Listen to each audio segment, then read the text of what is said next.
SSC পরীক্ষায় maximum স্টুডেন্টের রেজাল্টটাই আশানুরূপ হয়নি বা অনেকেই রেজাল্ট খারাপ করছে।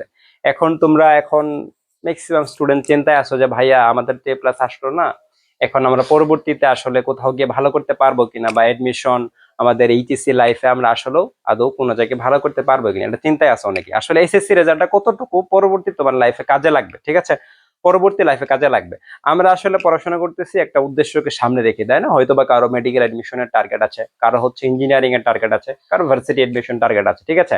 এরকম এক একজনের এক একটা টার্গেট আছে, অথবা তোমাদের এগুলো সামনে যে লক্ষ্য উদ্দেশ্য বা টার্গেট হবে।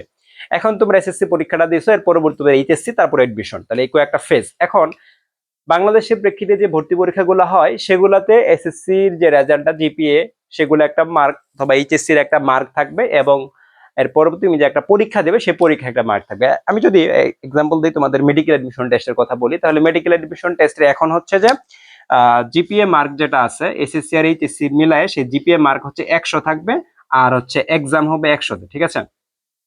এক্সাম হয় 100 মার্কের, ঠিক আছে। এই টোটাল হচ্ছে 200 মার্ক, ঠিক আছে। এই 200 মার্কের পরীক্ষা হয়। এই 200 মার্কের ভিতরে যত মার্কটুকু তুমি পাবা সেই অনুযায়ী তোমার মেরিট পজিশন আসবে এবং তুমি চান্স পাবা, ঠিক আছে। তাহলে মেডিকেল এডমিশনের জিপি একটা মার্ক আছে তোমাদের এসএসসি রেজাল্ট এবং এইচএসসি রেজাল্টের উপরে, ঠিক আছে। এসএসসি রেজাল্ট হচ্ছে 50 এবং এইচএসসি রেজাল্ট হচ্ছে 50। এই 100 মার্ক, আর 100 মার্কে তুমি পরীক্ষা দিবা, দিয়ে তোমার টোটাল যত মার্ক আসবে সেখান থেকে তুমি একটা সিট পাবা, বা তুমি মেরিট পজিশন ওইভাবে আসবে।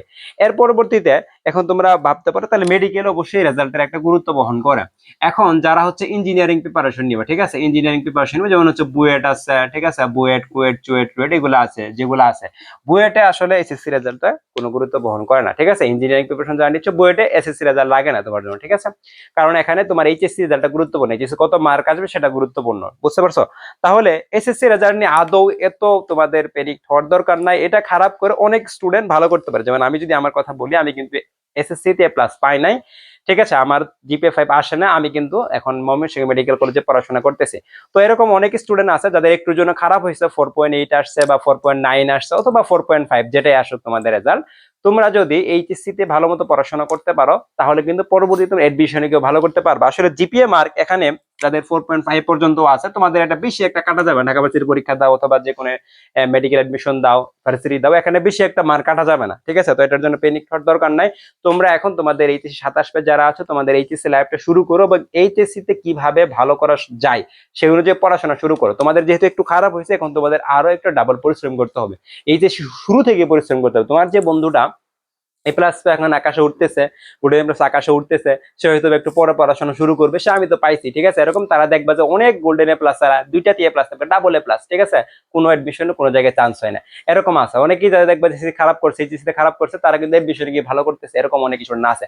তাহলে তোমাকে এখন ঘুরে দাঁড়াইতে হবে, ঠিক আছে। এখন তোমাকে ঘুরে দাঁড়াইতে হবে কিভাবে তুমি পড়লে তোমার টার্গেট নিয়ে, তুমি এখন থেকে যদি মেডিকেল এডমিশন টার্গেট থাকে একদম ফার্স্ট ইয়ার থেকে শুরু করবা, কিভাবে তুমি পড়লে মেডিকেলের চান্স পাবা, একদম শুরু থেকে সেই জিনিসগুলোকে ফোকাসে রেখে তোমাদেরকে পড়তে হবে, তাহলে তুমি মেডিকেল এডমিশন ভালো করতে পারবে। যেমন আমার খারাপ হয়েছিল, আমি শুরু থেকে এই জন্য ফার্স্ট ইয়ার থেকে একটা টার্গেট নিয়ে আগাইতেছিলাম, এখন তোমাদেরকে সেভাবে টার্গেট নিয়ে আগাইতে হবে, ঠিক আছে।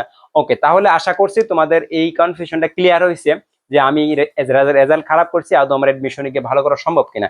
এখন আরেকটা প্রশ্ন থেকে যায় যে ভাই আমার রেজাল্ট তো খারাপ হয়েছে, আমি কি ভালো কলেজ পাবো কিনা, অথবা আমি ভালো কলেজে না পড়লে আমার ভালো রেজাল্ট হবে কিনা, বা আমি কোনো টপ কলেজে না পড়তে পারলে। আসলে দেখো, এইচএসসি লাইফটাতে প্রচুর পড়াশোনা, তোমাদের যে এসএসসির তুলনায় 4 গুণ পড়াশোনা, আমি বলে থাকি, সময় সেম কিন্তু পড়াশোনাটা 4 গুণ হয়ে যায়, ঠিক আছে।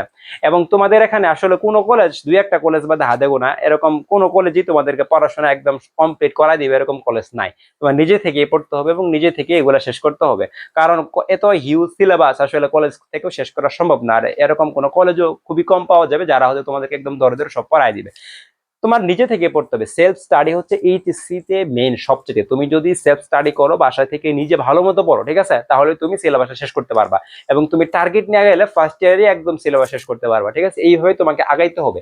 তুমি যখন ফার্স্ট ইয়ার থেকে পড়াশোনা শুরু করছো, তোমার মেডিকেল এডমিশন টার্গেট, তাহলে তুমি ওই দিন থেকে biology, chemistry, physics, GK, English যেগুলো যেভাবে পড়া দরকার সেভাবে একদম শুরু থেকে পড়াশোনা শুরু করবা। তোমাদের 27 বেশ নিয়ে বায়োলজি কিভাবে পড়া উচিত, এডমিশন তুমি কিভাবে শুরু করবো, আমি সম্পূর্ণ গাইডলাইন দিয়ে রাখছি।